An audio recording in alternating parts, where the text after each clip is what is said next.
morning from a very misty Sweden. I took an early train. You can come to Malmö, Sweden for the day from Copenhagen, and I thought I should definitely see two countries at the same time. One of the main things that I want to see here is the castle. However, it doesn't open till 11. So I'm a little bit early. It's like a little after 9:30, but I'm going to walk around and see the main square. Apparently there's some really beautiful houses over there. And then we'll see what I get up to. It was fairly easy to get here. It was not very quick though. There are issues with the bridge, and so the trains are taking longer. I got on the metro to go to the train station at 8 o'clock, and it's now 9:30. It's supposed to take about 40 minutes, but it took longer than that, which is fine. No big deal. I got to the train station much earlier than I thought I was going to, so everything worked out really well. This is quite the square. People said to come and see it, but I didn't realize why, and now I see why. It's huge. And also, look at this building. Wow. And there's lots of art, apparently. This is one of them. Looks like a little boy with a monkey, but of course I don't know why. And it looks like maybe it was a fountain? No. Interesting. Big statue of a man on a horse. Probably somebody important to Sweden. Oh, and there's KFC over there. You know, in case you want some Kentucky Fried Chicken.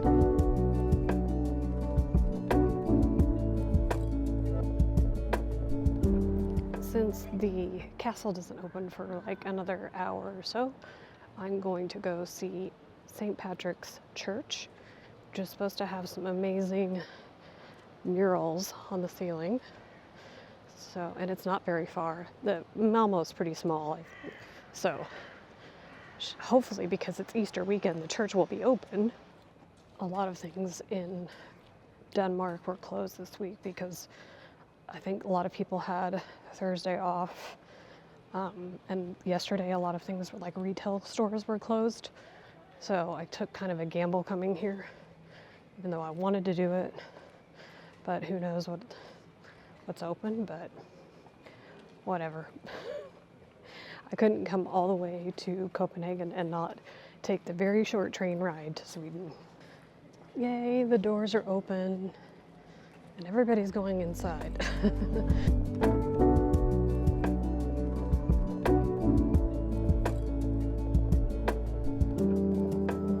This is the Merchant's Chapel, which is inside the church, and this is where the amazing murals are.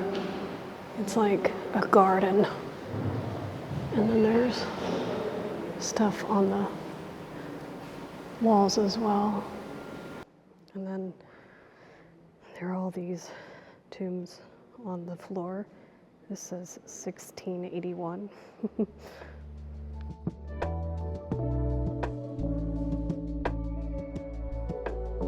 This is Lilla Torg Square. Has some very historic looking buildings and this fabulous purple tree behind me. It's so peaceful because it's so early. There are some people out, but it's really nice. Look at this building. It's got quite old, and it's kind of dipping in some parts.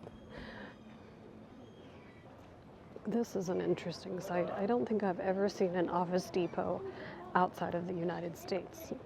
And of course, it's about a third of the size of the ones in the US, but it's interesting. If someone had told me I would come to Sweden and see an Office Depot, I would say they were lying. I was looking at the map for the way to the castle, and I noticed there were two street art murals marked on the map. And you know me, I have to go check those out. So this is a girl reading a book that has an octopus coming out of it.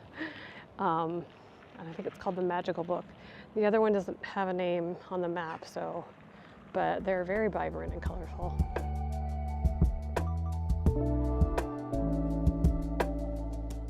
Get to walk through Kungsparken to get to the castle. Maybe it means King's Park. Very green, obviously, and the damp in the air and the little bit of mist is making it seem even more green.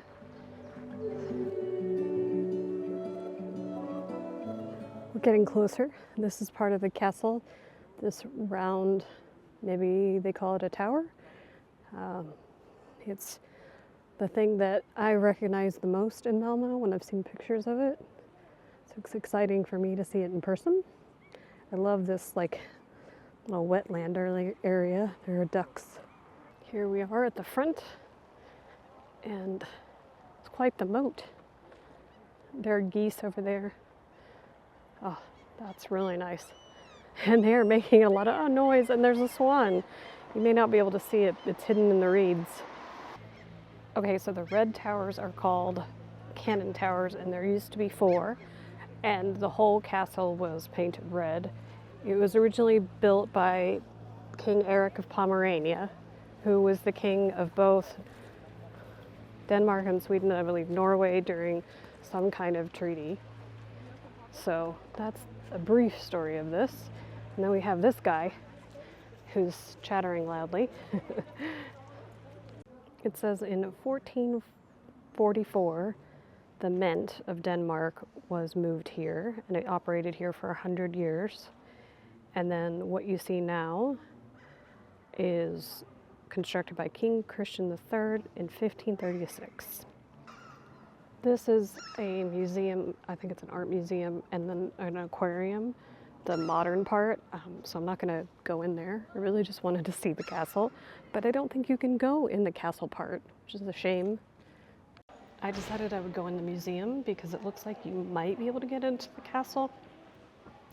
I'm kind of glad I did, because when I got up to the counter, their systems aren't working, so it was free. Good for me. First, I'm going to go into one of the cannon towers. And there are lots of history exhibits along the way.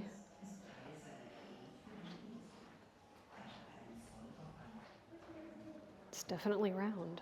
They have paintings and photographs of people on the inside. I don't know why. Oh, you can't go all the way around though. It dead ends.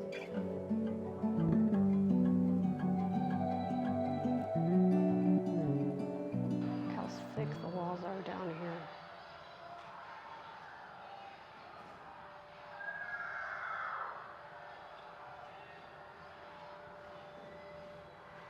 Big cannon. Oh, great model. Now you can see the 4 round towers. So that's the entrance. It's still the same entrance as it is today. And I'm not 100% sure on where I'm at. I think I'm in this one on the right. Now in the castle part. So far, not seeing much. But I did see outside.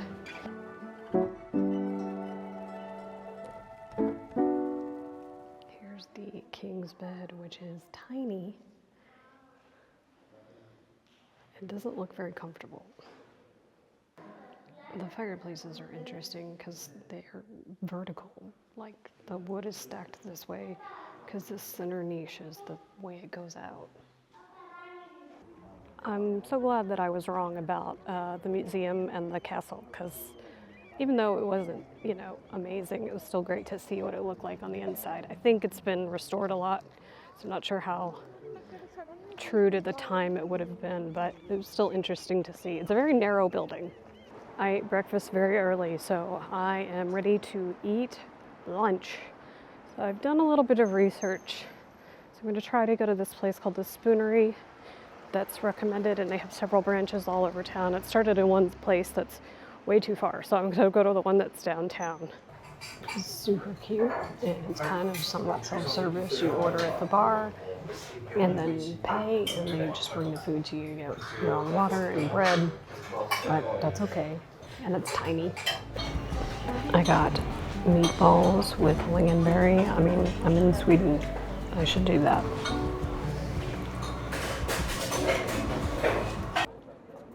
That was really nice and filling. It was meatballs and potatoes, which I didn't realize, but the sauce was really good as well. So, and they were incredibly busy. Like every 10 minutes, somebody was coming in asking for a table, and it's small. There was another room, but I couldn't see how big it was. But that was taken up by a party of 10, and there was a line of people waiting to get in.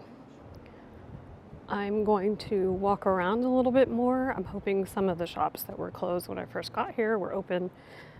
And the other thing I wanted to do, which was go see the library, it's closed today because of the holiday. So,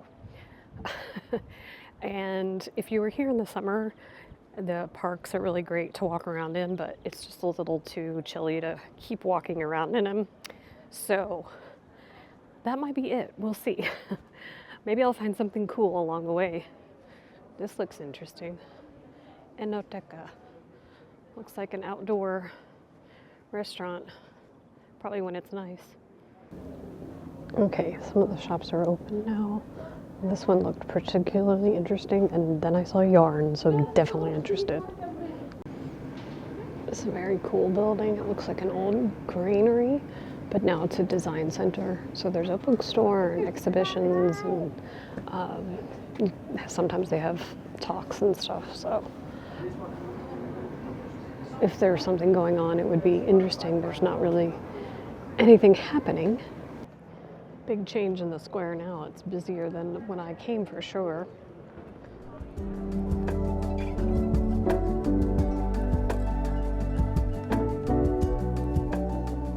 I am walking over near the water to go look at the little lighthouse, and also this amazing building that I think is just an office building. I'm not sure. It's got an interesting architectural style there, especially with that gold-topped roof over there. Some big boats over here. Not sure if they're things that people actually use, or if maybe they're houseboats. We've got this one, a ketch over there, and those two, they all have lights, like they're something. It's a very interesting water feature over there. Kind of ebbs and flows. Maybe it's supposed to be waves. And the glass building behind you is Malmö University, it says. The boat that I passed, the SS Bor, is actually an icebreaker. And that is amazing. It was launched in 1894.